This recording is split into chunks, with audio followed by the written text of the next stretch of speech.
So it's Tuesday. Tuesday, what we got today, babe? Legs, unfortunately. Legs, and Luke didn't sleep very well, so he's a bit cranky this morning, but we're off to get some coffee at Circle Mall, which is just... I ain't cranky, I just don't sleep.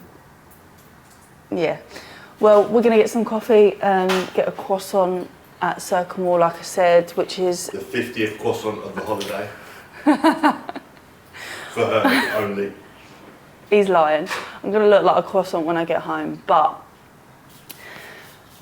that's not the point. We're going to fuel today's leg workout. We're going to do legs at Dungeon again. So yeah, obviously we've only got a few more days left here, so till the end of the week. So we're going to make the most of it. We're probably going to go to Kite Beach this evening, so we'll film some of that. And then yeah, we'll obviously film other bits as well. Have you filmed this, the view from our apartment? So, this is the view.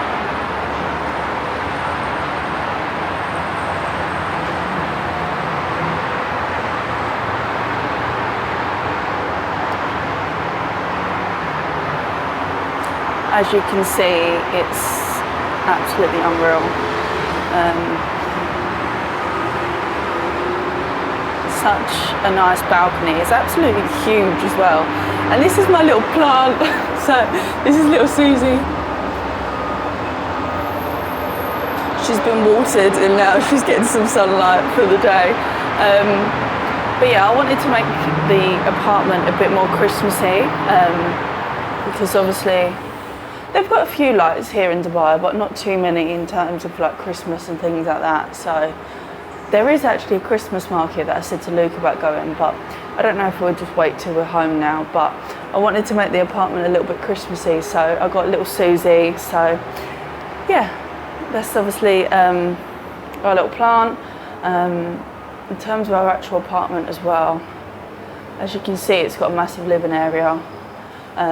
Which is really nice. So, because when we've stayed here previously, obviously in Dubai, we had a studio which it doesn't break up obviously your living room area and your bedroom, and it does feel a bit strange, doesn't it? I feel like sleeping in the studio, it's too confined. So it's nice to actually have a nice living room area where you can actually come to and then actually go to bed, just like at home. So yeah, I'm gonna stop filming now and we're gonna go and get some coffee, and then yeah, I'll probably put this back up at Circle Mall.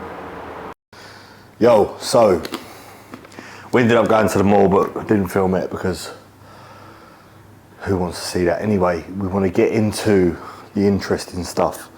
Now, I'm going to run you through my cycle, current cycle, what we started at,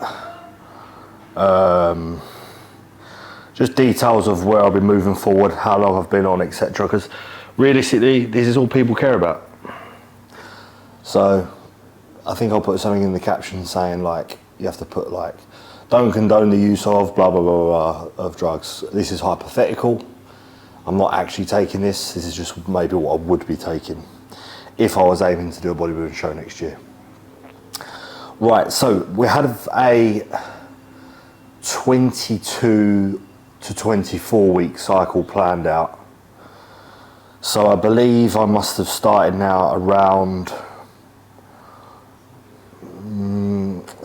end of September.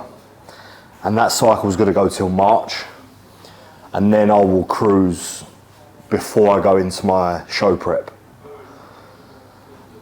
So the idea behind this cycle was it would be the biggest cycle that I've ever done in terms of the dosages of each compound, and it will be the lengthiest cycle that I've ever done as well, because obviously we want to be able to push on a lot more tissue. I've earned my stripes in terms of I've done a very safe approach pretty much since I've started taking anabolics. So I feel like I've earned my stripes in the sense that I can push things a bit now because I've taken them for years. You know, how long have I trained for? How well did I do without them? Then when I did use, it was low dose, it was safe compounds. So now I feel like, yeah, we're looking to be at a more advanced stage now. Like I haven't skipped the beginner and the intermediate stages. So I'll run you through kind of what I started in September, and then I'll run you through like a few reasons why I've changed. Now, a lot of people now tend to run DHTs quite high, so DHTs are being primo and mast. Now, for other people, and literally for probably about 95% of the UK bodybuilding scene, DHTs seem to be fine. People don't react poorly to them. They get minimal side effects. They're supposed to be less toxic, cleaner, safer drugs. Everybody wants to go back to safer use route, right? And what generally people are doing now is they're running their tests at a low to moderate, then they're pushing primo high, sometimes up to 600, 700, 800 a gram a week. Mastron the same. When someone's on a prep, they'll keep their test at 200 to 500 and they'll push mast up. Again, similar dosage as I spoke about the primo. And then they'll run a 19 naught in a low dose, potentially alongside that NPP for off season, trend for prep. Then you've got some exotics like DHB, Ment, that people are kind of maybe toying with now, a little bit more DHB, more so recently in the past 6 months that I've seen.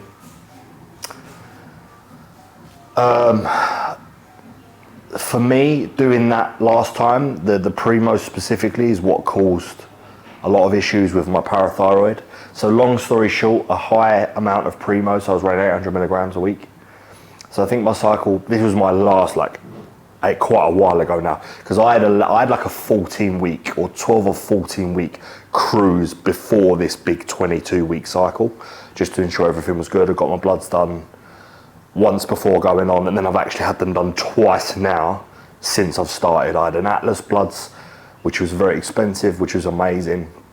And I just got some bloods done literally 3 days ago, which I'll talk about soon. That's just enabled me to push on and to see if I'm healthy enough to push on, which I am. So we'll get through that soon. But my last cycle, when I don't know what phase I was in, probably it was probably an off season because it didn't start a prep last year.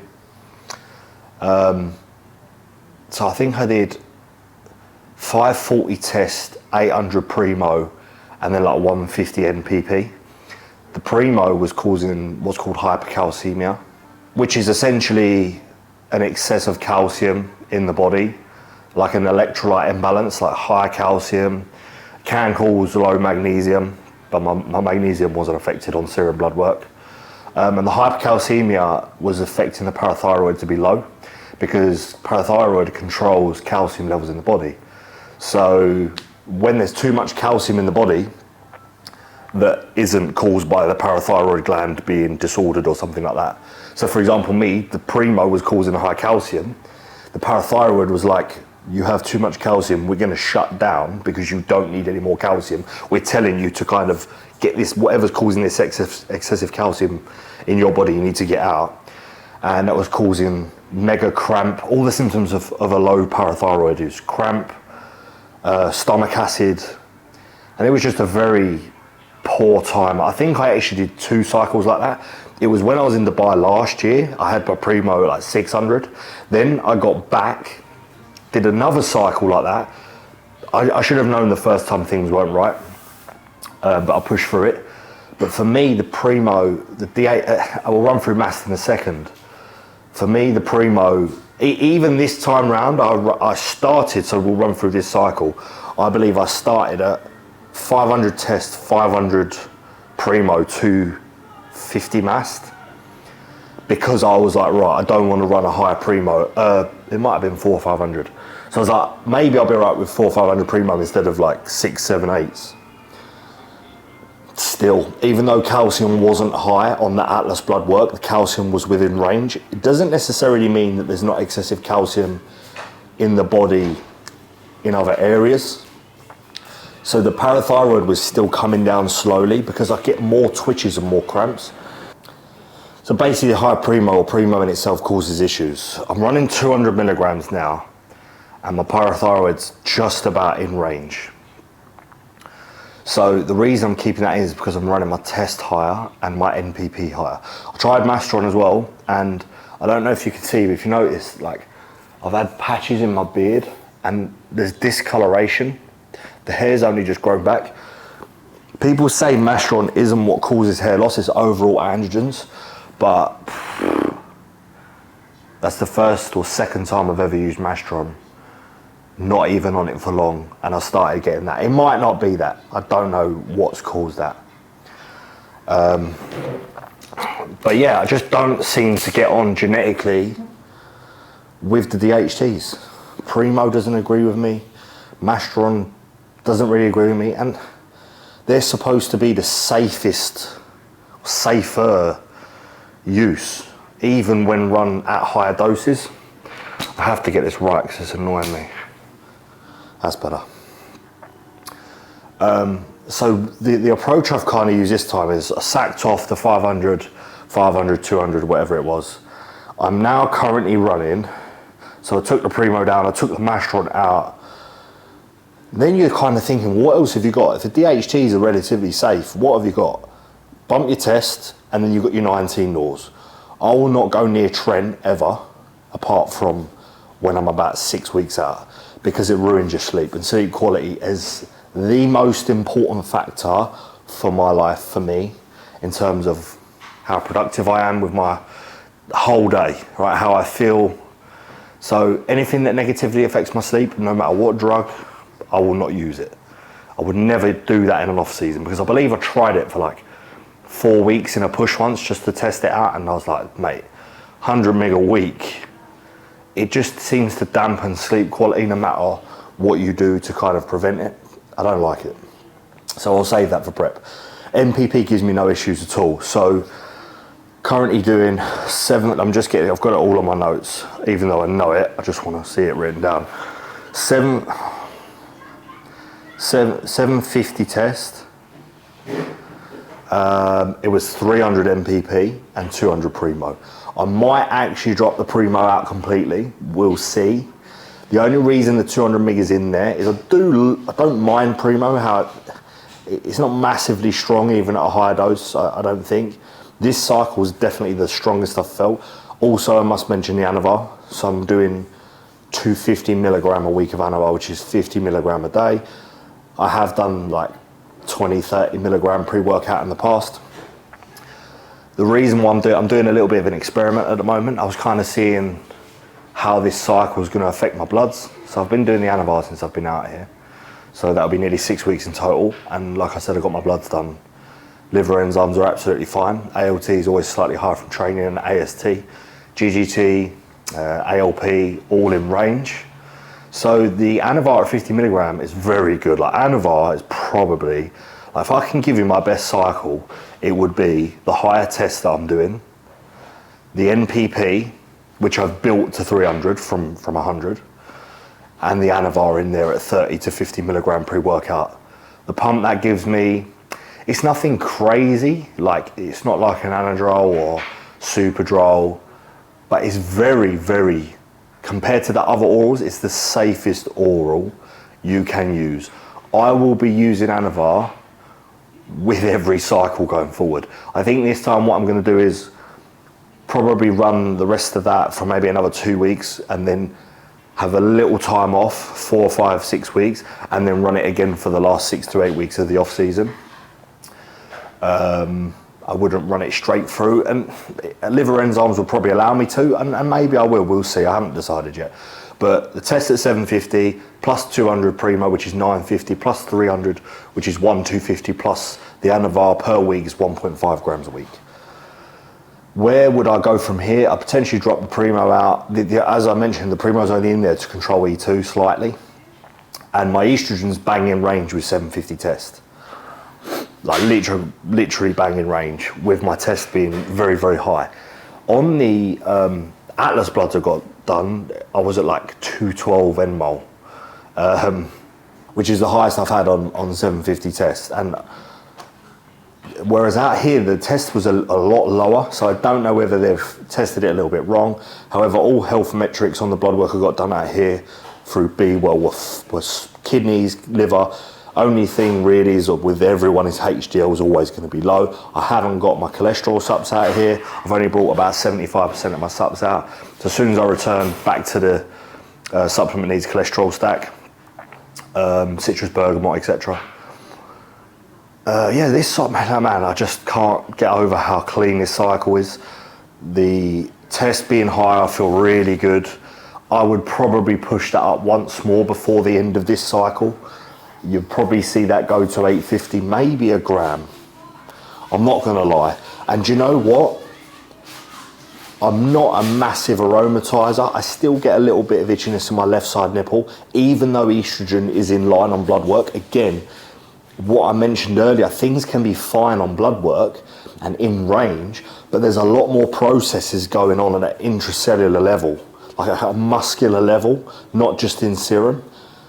The conversion of test to E2, etc. You can still potentially get some higher E2 symptoms, even if E2's in range on blood work. That's why I kept the primo in, to kind of keep the sides at bay. But like this test being high, I feel great. And test is the best. It is the same as what we produce. So it's test E, by the way. The MPP being at 300 is fantastic. No blood pressure increases. I'll probably push that to 400 or 500 as well. And people watching this be like, oh, that's a lot of tests and a lot of MPP compared to what all the UK coaches are doing now of moderate test, high DHT, primo and mast, some of them, and then like a 150 MPP. That's safer. For me, it's not. It's just simply not. I feel great on higher test, feel great on higher MPP. There's a lot of studies done on left ventricular hypertrophy from MPP. Those studies were done in women with breast cancer. And also they're not taking a testosterone base. So those studies that suggest that on MPP, that's pure MPP or DECA, right? Just a pure DECA cycle, like, I don't know what it is, 500 milligram a week for like 20 to 5 weeks caused left ventricular hypertrophy. I've had echocardiograms, I've used MPP in the past, there's nothing wrong with my heart whatsoever. The size of the heart, the chambers, etc. So I probably will push that up to 400, 500 because I can't push primo. I don't want to put mast back in the off season. I might have to go back to a masteron for prep. It's probably very good for that nice dry look that you get when you're leaning up. So for me, every off season now will probably be very similar to this cycle. It'll be test pushed up from 500 to up to 750, 850, maybe a 900 a gram. I'll have maybe a little bit of a DHT in there, maybe not. I've never used EQ. I was thinking about it, but I don't think I will. For reasons I'll state in another video, this video's getting long. And then my MPP from 100 milligrams, 200 milligrams, 300 milligrams, and maybe 400, 500. And I'll be in there every like 6 to 8 week stint. If I can get away with it, if it was a 16-week cycle, I'll probably get away with using it a full 16 weeks. I'm just being careful because it's a 22-week cycle. And I feel literally great. I've got some Anadrol at home for the last 4 weeks. I'll probably sub the Anavor out, we'll see. You know, I just bought that for a little. I've used it in the past. My strength is like an animal. But what I'm gonna do when I get back, as I've spoken about in other videos, come home, tidy up, I'm gonna lose about 10 or 12 kilos. And then I'm gonna maintain my weight as I push calories back up. We'll titrate my gear again soon. So that kind of kicks in when I finish my tidy up. And then we're literally just gonna be getting massive whilst staying lean for before prep. So don't really let anyone tell you that this cycle is the best. Everybody genetically reacts differently to compounds. When you, all the studies done on some of these compounds, some of them are not even on humans. They're done on people with illnesses. You can't find a lot about certain drugs, so you can't take it for gospel. Sometimes it's basically finding out how it works in your body by not being stupid. I get my bloods done often. I get my scans done once a year. You have to be smart about it, but this, I will tell you now, is the best I've felt. It might be because I'm eating a lot of food and I'm heavy. I'm 116. I'm about to go potentially hit 6 plate squat today for reps. I did 5 plates for 13 at Banoost another few weeks ago. I just feel good. Not at this weight, I feel a bit sluggish, but on this cycle, I feel good, I feel healthy. And I haven't really got any negative side effects from it. Lastly, just want to touch up on like why it's a lengthy cycle and why I'm pushing things again. Obviously, because I want to get the tissue to become a professional bodybuilder when the time is right. But I also still want some runway in there as well, like 1.5 grams. I'm including orals. A lot of people don't. It would be 1.25 grams if I was like what everybody said on Instagram. But when you include the orals, the Anavar, it's 1.5 grams per week total load. I've grown all the way up to a gram, 1.2. You know, when I was doing the higher primo last time, I was doing 1.5 total roughly, and that didn't work for me. I got a ton of side effects. So everybody says this is safe, that's safe. You got to figure out what works for you. I'm on 1.5 grams total. I'd like to try and be able to turn pro on. I'm going to be using less on the prep. This is why I'm pushing things. I like pushing things when I'm in a surplus, I'm building. Yes, you obviously still somewhat grow on prep if there's anabolics in there, if your food's still relatively high, if you're not doing excessive expenditure, apart from the last 20-30% of a prep. But the majority of grubbing is done in the surplus, right? So I'd rather use more than in the off season than using more on prep. Like I might use a gram for majority of the prep.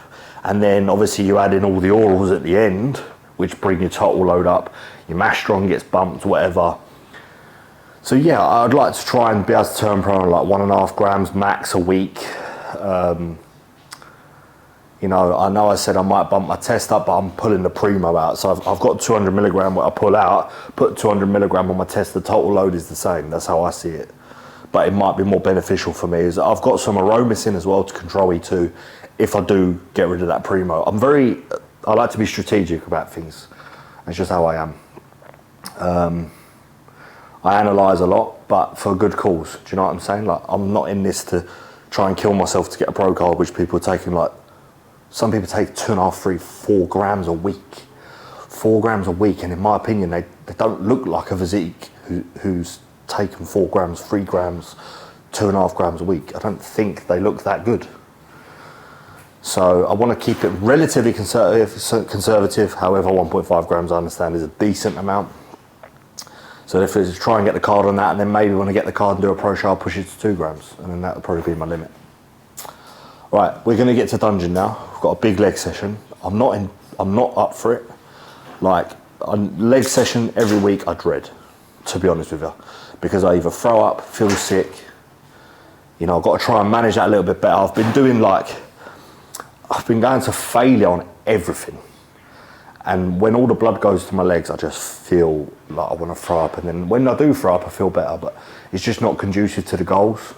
Feeling like that, sweating, sitting down, like resting 5 minutes because I'm so fucked. So I've been doing a little bit more feeder sets and then maybe one top set.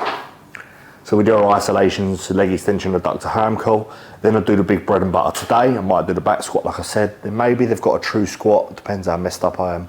And then a leg press. And then usually a lunge or a split squat. Big 2-hour sesh. I love dungeon to be honest. Once I'm in there training, I'm fine. It's a nice environment, there's nice people in there, you know.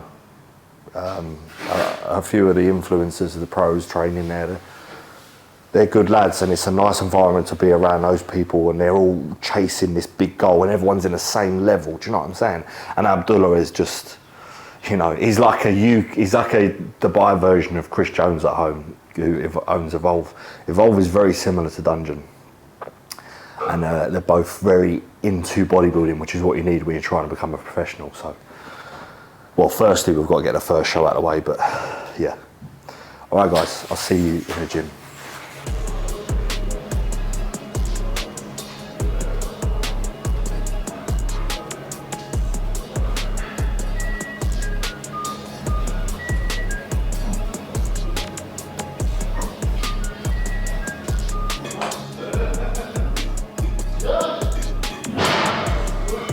Come on.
set all out on there. 6 plates for 7 PB. Maybe add an 8th, but with a movement like that, I am not risking any injuries or niggles at this stage, at any stage. It's just about being smart about your training as well as intense. So I think that's a 2 rep PB, and that's, as I said, I still probably had a rep in there. And I literally said to Tony before that set, that's probably the last time I'm going to back squat. I've only done it 2 weeks in a row.